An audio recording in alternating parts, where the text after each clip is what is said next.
We're going to talk about abdominal engagement now and how we're going to ask you to engage your core muscles to support your spine while doing the exercises. We're going to start in the high kneeling position just for you to get the picture of, or the bigger picture of why we're doing it. We're doing it to teach the abdominals, the core muscles, how to engage spontaneously to support you when you're upright.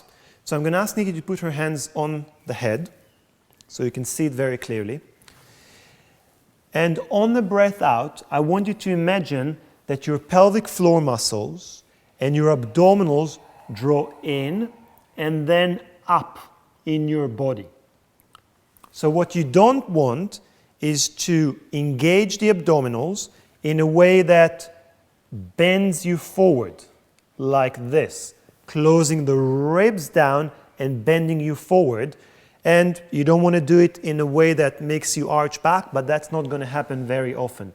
So what tends to happen more often than not is people think navel backwards to the spine, ribs close, bending forward like that, which we're going to do sometimes, but not always.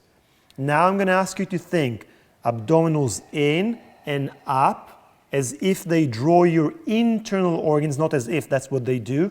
Draw the internal, you can keep breathing, draw the internal organs in and up to support the long upright spine.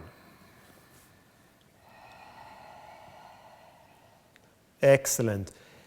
And you want to engage your pelvic floor as you do that as well. So you can think about your sphincter muscles.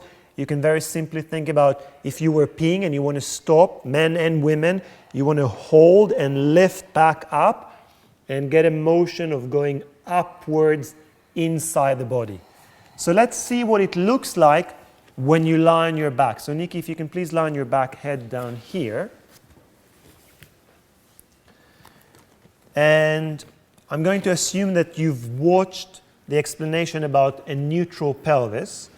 We're going to take the neutral pelvic position. Nikki, you can step a little forward with your feet and separate them a little bit so you're comfortable there.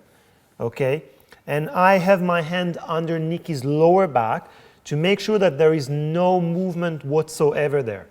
So on the breath out, Nikki's going to do exactly the same thing. She's going to visualize how her pelvic floor and her abdominals draw into the body and up along the spine.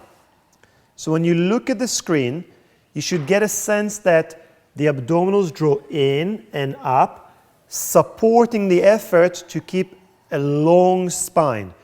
And Nikki, if you can do it once with just the external obliques, drawing the ribs down. So this is what you don't want to see. You can see how the shoulders come away from the ground, curling forward, and the chest sinks into the body. Okay, do it again for me. Just draw the ribs into your body, just like that, okay?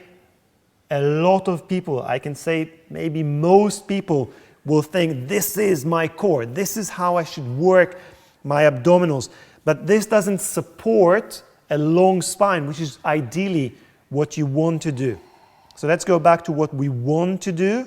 We want to keep a neutral pelvis, and we want to get a sense that we draw the pelvic floor and then the abdominals in and up along the spine, supporting a long spine. And when done correctly, you're going to end up feeling the ribs funneling down into your body, but without the shoulders tensing, without the neck tensing, and without your spine changing position. That's it. I hope it makes sense, and I hope you're going to find it useful when you do the classes.